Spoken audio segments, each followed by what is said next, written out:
Bem, meus amigos, vamos ao estudo da lição número 3, da parte de segunda-feira. Já estou adiantando o tempo, estou muito apressado. A lição de segunda-feira falando sobre as duas ofertas. Já que estamos estudando sobre Caim e o legado que ele deixou, vamos falar sobre as duas ofertas, Caim e Abel, os dois filhos de Adão e Eva, e que foram festejados. Na verdade, Caim foi festejado, o Abel não foi muito festejado. Tanto que a palavra bíblica diz que quando Eva teve Caim, ela usou uma expressão, uma declaração de adquirir do Senhor um varão. Ou seja, eu tenho agora um libertador, eu tenho um restaurador. Nós podemos ver pelos nomes deles que a preferência no nascimento foi para Caim, porque Adão e Eva imaginavam que o Caim era o esmagador da cabeça da serpente. O nome Caim significa possessão, significa ter alguma coisa, enquanto o nome Abel significa sopro, névoa, algo assim abstrato, evasivo, sem consideração.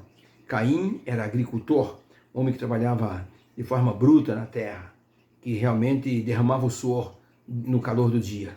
Enquanto Abel era pastor de ovelhas, era pessoa assim sensível, humilde, que se preocupava com os outros.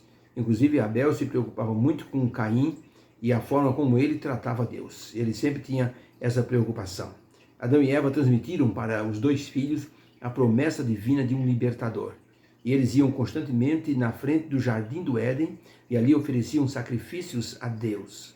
E obviamente ali Adão ensinava aos seus dois filhos que aquele cordeiro morto representava o Salvador, o Restaurador. Ellen White, no livro Patriarcas e Profetas, página 87, ela diz o seguinte: através dessa história, a história de Caim e Abel, o Senhor ensinaria a todos que se deve obedecer implicitamente a sua palavra. Caim e Abel representam duas classes de adoradores, representam também os ímpios e os justos, aqueles que seguem seu próprio caminho e aqueles que de forma consciente, guardam os caminhos do Senhor para fazer justiça e juízo. Então esses dois filhos de Adão é um simbolismo dos dois tipos de adoradores, aqueles que adoram a Deus com suas próprias ofertas e aqueles que adoram a Deus com a oferta do coração. Representam também os justos e os ímpios. Tá? Aqueles que assim são ímpios representam a pessoa que não liga para as ordens divinas, enquanto os justos fazem questão de mostrar que de consciência estão servindo a Deus. Por isso é importante considerarmos a história de Caim e Abel. Hoje vamos falar sobre as duas ofertas. Os dois resolveram fazer ofertas, já que eles foram ensinados a estar adorando a Deus e estarem oferecendo ofertas para Deus, sacrifícios para a remissão de pecados. E a pergunta número 2 é, lendo os textos de Gênesis 4, 1 a 5 e Hebreus 11, verso 4, como nós podemos avaliar a aceitação divina do sacrifício de Abel? Por que Deus rejeitou a oferta de Caim? Ou seja, como nós podemos entender essa atitude? Parece que a rejeição da oferta de Caim tornou-o mais revoltado ainda. Vamos aos textos? Gênesis capítulo 4, de 1 a 5, diz assim: conheceu Adão a Eva, sua mulher, e ela concebeu e deu à luz a Caim. E disse Eva: alcancei do Senhor um homem, alcancei um favor do Senhor. E deu à luz ao seu irmão Abel. E Abel foi pastor de ovelhas, e Caim foi lavrador da terra. E aconteceu que ao cabo de dias, que Caim trouxe do fruto da terra uma oferta ao Senhor. E Abel também trouxe dos primogênitos das suas ovelhas e da sua gordura. E atentou o Senhor para a oferta de Abel, mas para a oferta de Caim, o Senhor Deus não aprovou, antes a rejeitou. E irou-se Caim fortemente, e descaiu-lhe o semblante.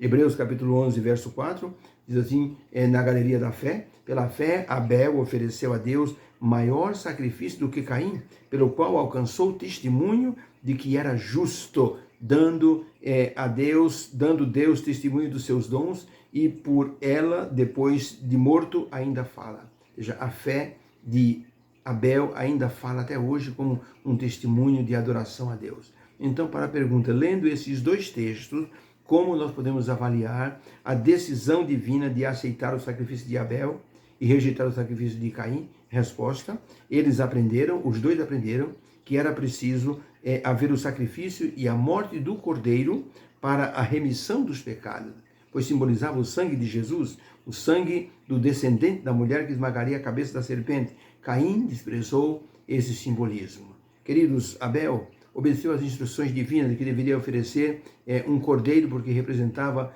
o Redentor, o Salvador. Mas Caim trouxe do fruto do seu trabalho, as primícias do seu trabalho. Ou seja, só que o que acontecia? Aquele tipo de sacrifício era para perdão dos pecados. Não adiantava oferecer frutas e legumes e outras coisas, porque isso se chamava oferta de primícias. Ou seja, tudo que a pessoa colhia, oferecia a Deus sempre os primeiros frutos. O que era colhido primeiro ficava separado, aquele era do Senhor. Mas isso significava oferta de gratidão. Caim, ele foi oferecer diante de Deus uma oferta de gratidão.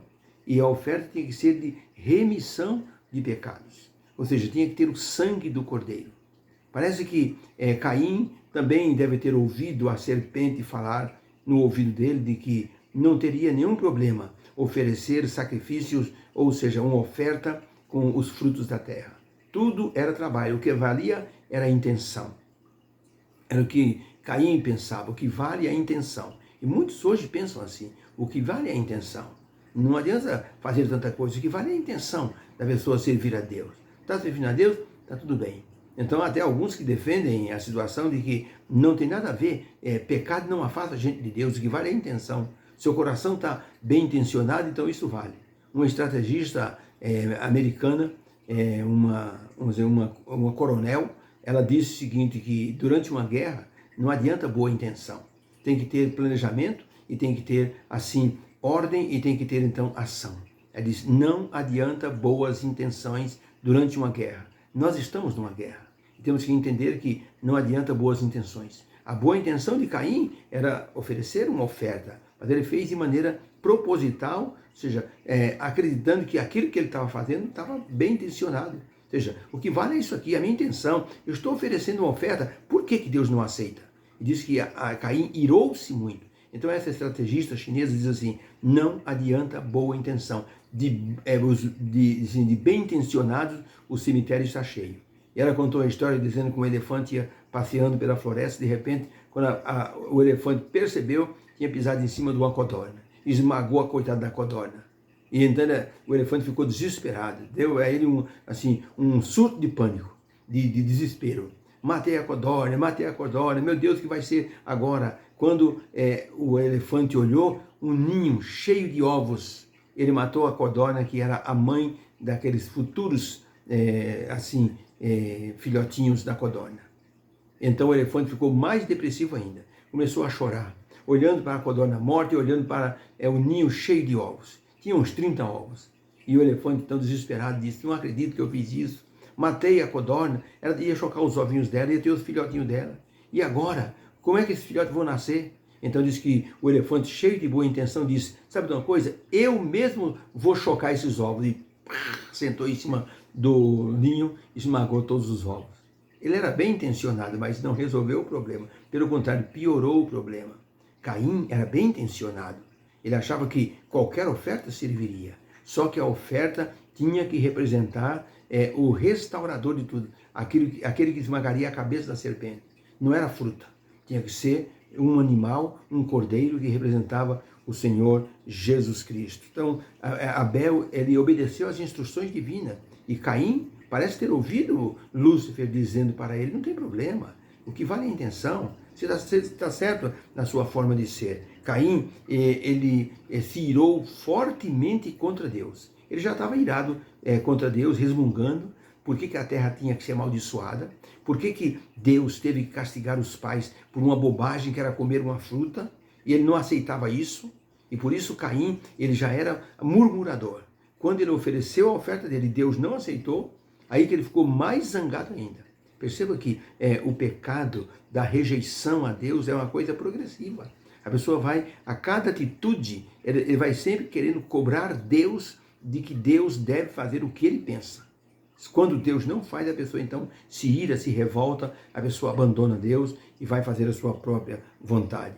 Ellen White escreveu, está em Meditações Matinais, de 2002, na página 35, Está escrito assim: o Senhor dera a Caim e Abel instruções relacionadas com o sacrifício que deveriam trazer diante dele. Caim trouxe como oferta o fruto da terra. Sua própria produção, não estava disposto a depender de Abel. Não lhe pediria um cordeiro de forma alguma.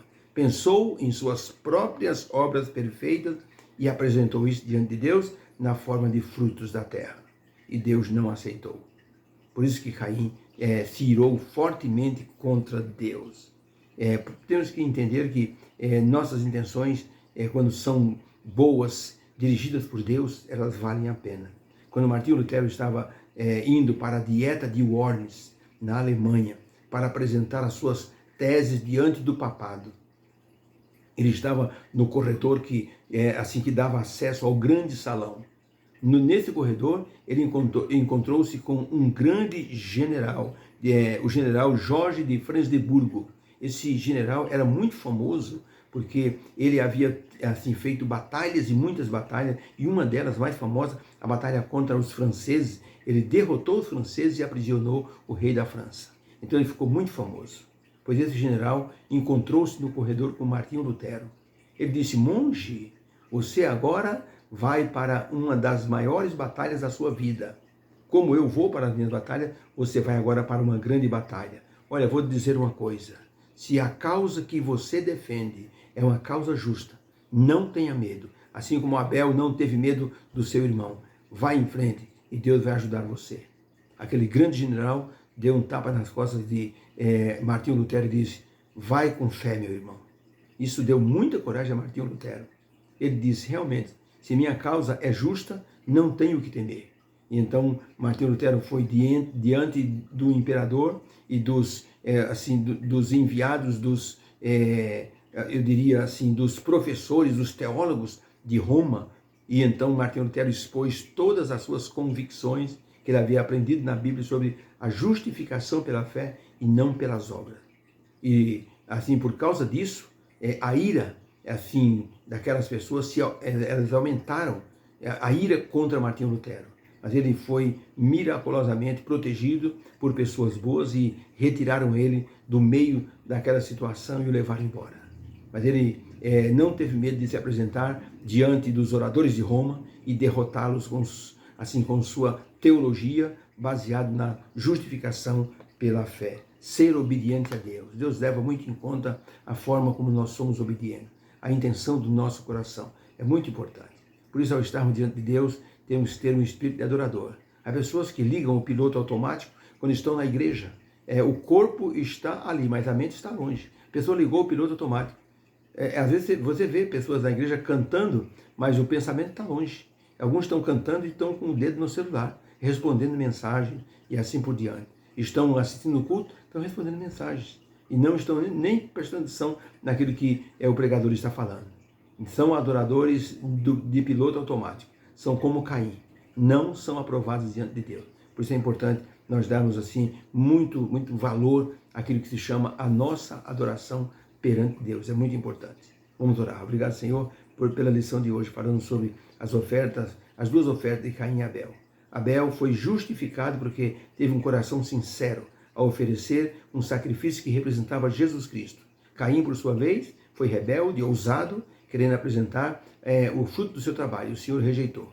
Nos ajuda a entender que o Senhor olha para o nosso coração quando estamos te adorando. Que esse dia de segunda-feira seja abençoado por tuas mãos. Em nome de Jesus, amém. Fique com Deus. Tenha um dia abençoado. Que seja uma bênção essa semana para você e sua família, tá bom? Fique com Deus.